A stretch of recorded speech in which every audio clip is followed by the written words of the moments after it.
फलस्तीन पे बरसने वाले drone missiles बनाए हैं इंडिया ने। क्या आपको मालूम है कि इजराइल और इंडिया मिलकर हमारे मासूम फलस्तीनी बहन भाइयों पर ड्रोन हमले कर रहा है? ये सच सुनकर आपके होश उड़ जाएंगे।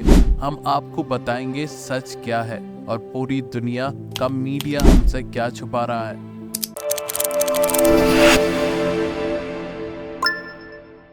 अस्सलामुअलैकुम, आम टीवी के खास लोग वीडियो में खुशामदीद। खास लोगों, आप सब जानते हैं कि इजराइल आए दिन हमारे फलस्तीनी बहन भाइयों पर तरह तरह के मजालिम डाल रहा है। कभी अपनी फौज ताकत से छोटे छोटे मासूम बच्चों पर गोलियां चलवाता है, तो कभी उम्र रसीदा लोगों को बॉम्बार्ड करके शहीद कर देता है। आए दिन हमारे फलस्तीनी भाई बहन इस जुल्म और जुबर का शिकार हो रहे हैं। लेकिन खास लोगों, क्या आपको मालूम है इजराइल जिन ड्रोन से फलस्तीन पर हमला करता है वो कहाँ तैयार हो रहे हैं?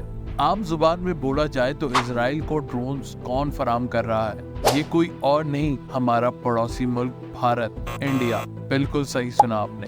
गुज़िश्ता दिनों ही इंटरनेट की दुनिया पर एक खबर आग की तरह फैल रही थी कि 2 फरवरी को इजराइल ने हिंदुस्तान से 20 ड्रोन, जिनका नाम हर्मस 900 बताया जा रहा है, उसकी खरीदो फरोख्त के लिए इंडिया की एक company Adani defence and aerospace और इजराइल की एक कंपनी एल्बिट सिस्टम के दरमियान मुश्तरका मंसूबा तय पाया है।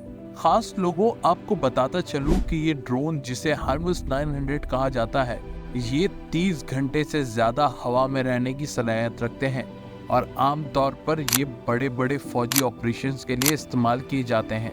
इन्हें 2004 में गाजा में इसराइल जंग के दौरान मुतारिफ कराया गया था, जिसके नतीजे में 2000 फलस्तीनी शहीद और 10,000 शदीद जख्मी हुए थे। साथ ही साथ आपको बताते चलूं कि ये उन 4 कातिल ड्रोन में से एक हैं जो इजराइल हमारे फलस्तीनी लोगों का खून बहाने के लिए इस्तेमाल करता है। क्योंकि हिंदुस्तान और इजराइल के बढ़ते हुए ताल्लुकात को इंटरनेशनल मीडिया पर कम तवज्जो हासिल है, लेकिन ये जरूरी है कि हम मजीद जायजा लें और भारत की तरफ से की जाने वाली ये मदद को दुनिया के सामने लाएं।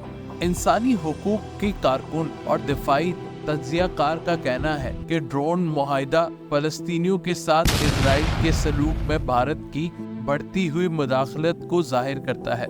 जैसा कि आप जानते हैं, भारत में इस वक्त नरेंद्र मोदी की हुकूमत है। ये वही नरेंद्र मोदी है जिसने भारत में गाय योग यानी मुसलमानों की ईद पर की जाने वाली कुर्बानी पर दंगे फसाद करवा कर अब तक ना जाने कितने मुसलमानों का नाहक कत्ल करवा चुका है। इसलिए मोदी की क़यादत में हिंदुस्तान इजराइल के काफी करीब हो गया है। न्यू दिल्ली इजरायली हथियारों का सबसे बड़ा खरीदार है। 2015 से 2019 के दरमियान इजरायली हथियारों की हिंदुस्तानी खरीदारी में 175% इजाफा हुआ। यहाँ तक कि इजराइल ने हिंदुस्तान में ही हथियारों की तैयारी शुरू कर दी है। दोनों ममालिक की जानिब से मुश्तरका तौर पर तैयार किए जाने वाले असलहे की गुलदस्ते में टूर X95 assault rifle, Galil sniper rifle, नाइजो लाइट मशीन गन और हर्मस 900 ड्रोन शामिल है।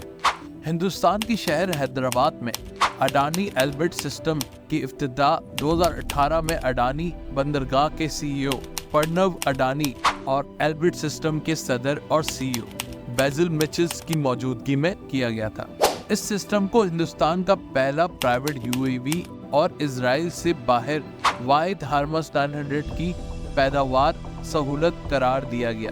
तो खास लोगों, जैसा कि आप जानते हैं कि हिंदुस्तान तो पहले से ही मुसलमानों का दुश्मन था, लेकिन अब वो इतनी नफरत की आग में गिरता जा रहा है कि वो यहूदियों के साथ मुसलमानों के नाहक कत्लो गारत में शामिल हो चुका है।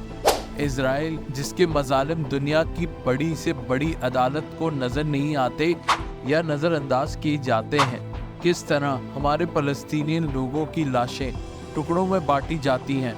इन्हीं ड्रोन्स के जरिए ना जाने कितने माँ बाप ने अपने बच्चे और कितने बच्चों ने अपने माँ बाप खो दिए हैं। लेकिन हमारी ह्यूमन राइट्स की तंजीमें भी अफसोस इस जुल्म और बर्बरियत पर खामोश है। लेकिन क्या हमें भी खामोश रहना चाहिए? खास लोगों, इजराइल और इंडिया के इन ऊंचे हथकंडों को तो अल्लाह गारत कर ही देगा, लेकिन साथ ही साथ हमारी भी यही कोशिश होनी चाहिए کہ ہم اگر کچھ نہیں کر سکتے تو اپنے پروردگار کے آگے سجدوں میں گر کر اپنے فلسطینی بہن بھائیوں کے لیے اللہ سے دعا کریں۔ اللہ آپ کا حامی و ناصر ہو۔